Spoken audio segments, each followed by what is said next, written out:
বাংলাদেশের সবথেকে বড় একটি বৈষম্য কোটা। এই কোটা নিয়ে আজকে আমি আমার কিছু ব্যক্তিগত মতামত দেব। সাম্প্রতিক সময়ে আমরা দেখতে পাচ্ছি ছাত্ররা কোটা নিয়ে আন্দোলন করতেছে। একদল আন্দোলন করতেছে, আরেকজন এটা প্রতিহত করার জন্য তাদের উপরে আক্রমণ চালাচ্ছে।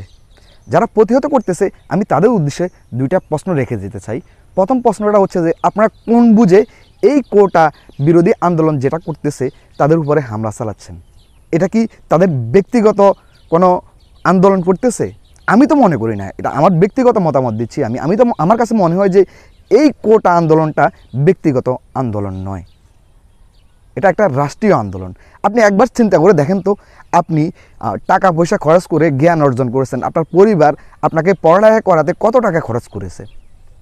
এমনও পরিবার রয়েছে শুধুমাত্র তাদের সন্তানদের কেরিয়ার গড়ার জন্য, উচ্চশিক্ষায় শিক্ষিত করার জন্য তাদের পিছনে তাদের সয়-সম্পত্তি যা আছে সব কিছু শেষ করে দিয়েছে।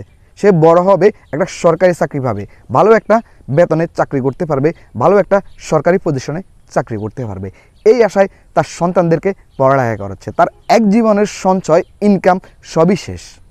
সেই অবস্থানে গিয়ে পড়ালেখা করার পরে সে চাকরি পাচ্ছে না। হাজারো যুবক রয়েছে অত্যন্ত মেধাবী এবং অনেক বেশি পড়ালেখা করেছে, কিন্তু চাকরি পাচ্ছে না শুধুমাত্র বৈষম্যের কারণে, কোটা বৈষম্য। এই কোটা বৈষম্যের কারণে চাকরিটা তার হচ্ছে না।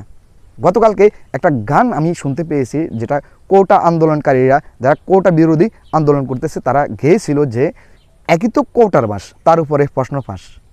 একটু চিন্তা করে দেখেন তো, এমনিতে তো কোটা আছে, এর ভিতরে সরকারি আমলা যারা রয়েছে তারা প্রশ্ন ফাঁস করে দিচ্ছে টাকার বিনিময়ে।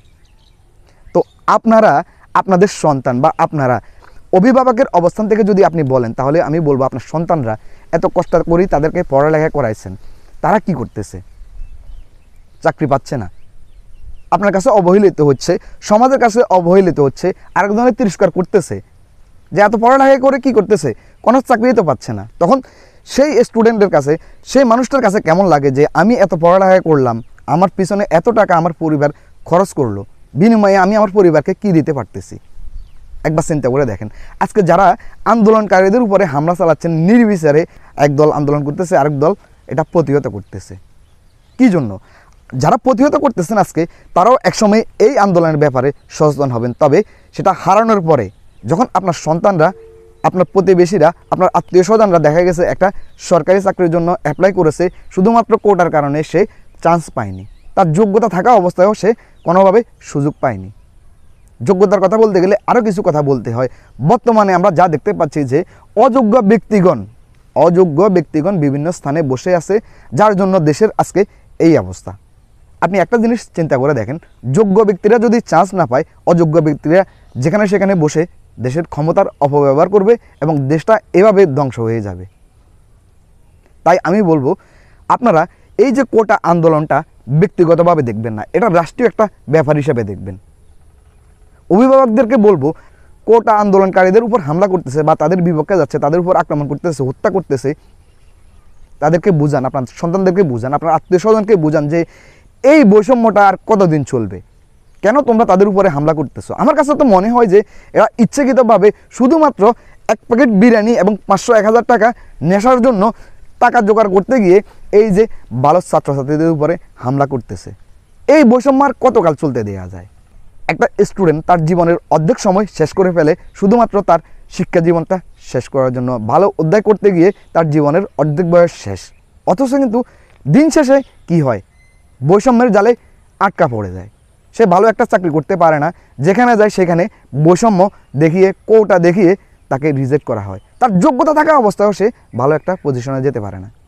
আমি আমার অবস্থান থেকে পরিষ্কার করে বলতে চাই, যারা বর্তমানে কোটা বিরোধী আন্দোলনের সাথে সম্পৃক্ত রয়েছেন, ছাত্র থেকে সকল সমাজের মানুষ যারা যেভাবে সম্পৃক্ত হয়েছেন এই কোটা বিরোধী আন্দোলনে, সবাইকে জানাই সাধুবাদ। এবং এই ছাত্রদেরকে, অর্থাৎ যারা বর্তমানে কোটা বিরোধী আন্দোলনের সাথে জড়িত রয়েছেন, এই ছাত্রদের হাতে আগামীর ভবিষ্যৎ, আগামীর বাংলাদেশ দেখতে চাই। এবং একই সাথে আমি পুনরায় আপনাদেরকে আরেকবার সচেতন করতে চাই, যাদের সন্তান, আত্মীয় স্বজনরা এই কোটা বিরোধী ছাত্রদের উপরে নির্যাতন চালাচ্ছে, তাদের উপরে আক্রমণ চালাচ্ছে, তাদের উদ্দেশ্যে আরেকবার বলতে চাই, আপনারা আপনাদের আত্মীয় স্বজন এবং সন্তানদেরকে একটু সচেতন করুন। তারা এমন কোনো আচরণ যেন না করে যে কোনো মানুষ দেখে যেন এটা না বলে যে তাদের জন্মের ঠিক নেই। আপনি কষ্ট করে সন্তান লালন করেছেন, আপনার সন্তানকে যদি আপনি সচেতন না করতে পারেন, সে এমন কোনো কাজ করে বসলো যে যার কারণে তাকে যেই কোনো মানুষ বলে দিল এদের জন্মের ঠিক নেই বলেই এরা মানুষকে মানুষ মনে করে না, এরা মানুষকে মূল্যায়ন করতে জানে না। আপনারা আপনাদের সন্তানদেরকে সচেতন করুন। আমার কথাটা হয়তো আপনার কাছে খারাপ লাগতে পারে, আমার কমেন্ট বক্সটা আপনার জন্য খোলা রয়েছে, আপনি আপনার মন্তব্য জানিয়ে আমার কমেন্ট বক্সে প্রকাশ করুন, আপনার মতামত, কোনো অসুবিধা নেই। তবে আমি আবারও বলতেছি, আমার কাছে কেন জানি মনে হচ্ছে এই কোটা বিরোধী আন্দোলনটা যেভাবে হোক এটা যেন সমাধান হয়। কোটার মতন এমন বৈষম্য আমরা চাই না। আমরা চাই মেধার মূল্যায়ন করা হোক, আমরা চাই শিক্ষার মূল্যায়ন করা হোক। যাই হোক, আমি আমার ব্যক্তিগত মতামত প্রকাশ করলাম। যদি কারো খারাপ লেগে থাকে আমার কমেন্ট বক্সটা আপনার জন্য খোলা রয়েছে, আপনি আপনার মতামত জানাতে পারেন।